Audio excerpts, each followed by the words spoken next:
अस्सलामुअलैकुम, कैसे हैं आप सब लोग। उम्मीद है आप सब ठीक होंगे।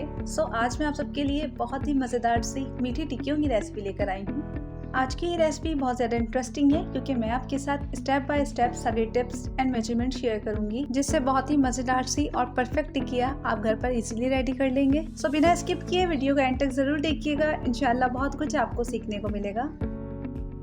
यहाँ है मेरे पास 1 kg मैदा, जिसे मैंने स्ट्रेनर की मदद से अच्छी तरह से छान लिया था। क्योंकि मैदे में अक्सर जो है बहुत ज़्यादा कीड़े होते हैं, तो आप जब भी मैदा यूज़ करें मैदे को छान कर यूज़ किया करें। अब हम मैदे में ऐड करेंगे 5 to 6 टेबल स्पून घी। अच्छा, टिक्कियाँ बनाने के लिए घी का ही इस्तेमाल कीजिएगा, ऑयल का यूज़ बिल्कुल मत कीजिएगा।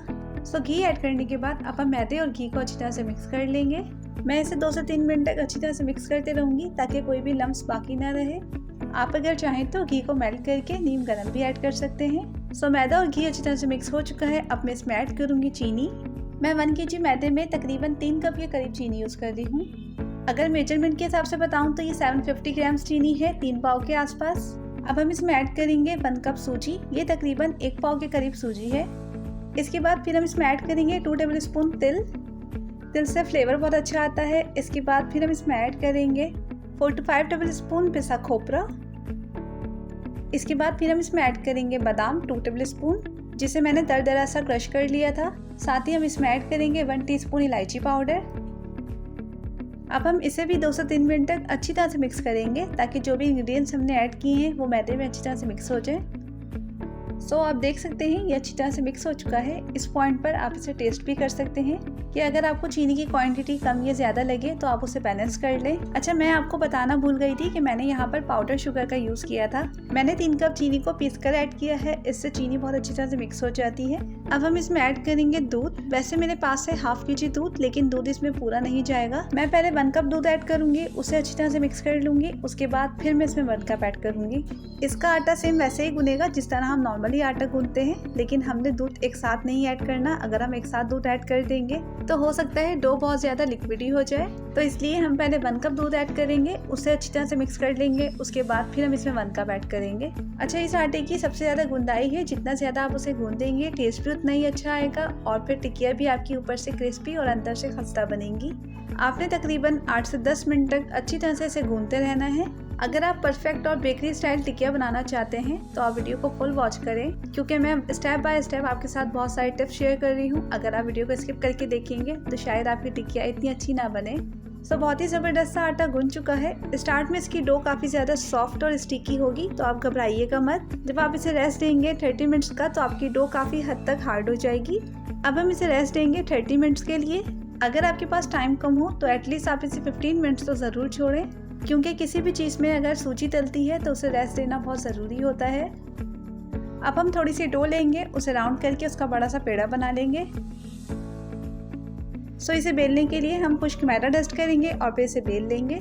जिस तरह से हम नॉर्मली रोटी बेलते हैं सेम वैसे ही बेलेंगे। बस इसको बेलते वक्त इस बात का ख्याल रखिएगा कि इसको इक्वली बेलें, कहीं से पतला या कहीं से मोटा ना हो, इक्वली होना चाहिए। और इसे बेलते टाइम बार बार इस पर मैदा मत डस्ट कीजिएगा, बस एक बार हम इस पर मैदा डस्ट करेंगे और वही इनफ होगा। ये काफ़ी अच्छी तरह से बेल चुका है। अब मैं एक ग्लास की मदद से टिक्कियों की शेप रेडी कर लूँगी। मेरे पास कोई कटर नहीं था, इसलिए मैंने ग्लास का यूज़ किया है। अगर आपके पास कोई कटर हो तो आप वो यूज़ कर सकते हैं, अदरवाइज़ आपको जो ठीक लगे आप उससे इसकी शेप दे सकते हैं। अच्छा, इस बात का ख्याल रखिएगा कि आपकी टिक्कियों का साइज़ ना बहुत ज़्यादा थिक होना चाहिए और ना ही ज़्यादा थिन हो।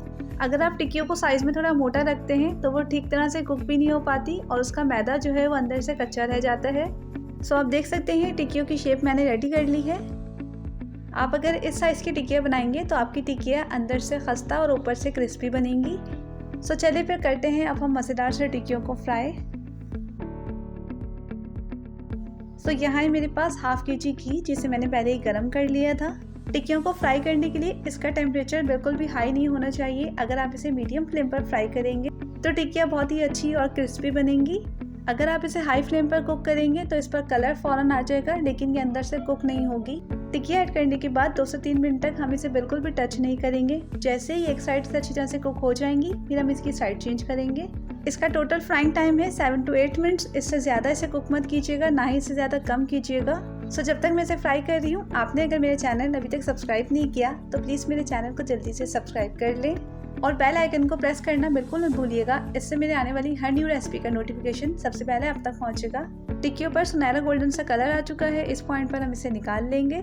टिक्कियों के कलर का बहुत ज़्यादा ख्याल रखिएगा। अगर आप इसे थोड़ी सी देर और कुक करेंगे तो ये फ़ौरन से ब्राउन हो जाएंगे। आप देख सकते हैं बहुत ही मज़ेदार सी टिक्कियाँ हमारी रेडी हो चुकी है। कितना खूबसूरत इन पर कलर आया है। इस रेसिपी को ट्राई करके अगर आप बनाएंगे इंशाल्लाह आपकी टिक्कियाँ भी बहुत ही मज़ेदार और क्रिस्पी बनेंगी। आप अगर चाहें तो इन्हें 1 मंथ के लिए स्टोर भी कर सकते हैं किसी एयर टाइट कंटेनर में डालकर। कैसी लगी आपको आज की मज़ेदार रेसिपी मुझे कमेंट सेक्शन में ज़रूर बताइएगा। इसी के साथ चाहूँगी अब आपसे इजाज़त। अपना बहुत ख्याल रखिएगा, दुआ में मुझे याद रखिएगा। रेसिपी अच्छी लगे तो प्लीज़ इसे लाइक एंड शेयर ज़रूर कीजिएगा। फिर मिलूंगी किसी न्यू रेसिपी के साथ। तब तक के लिए अल्लाह हाफ़िज़, टेक केयर।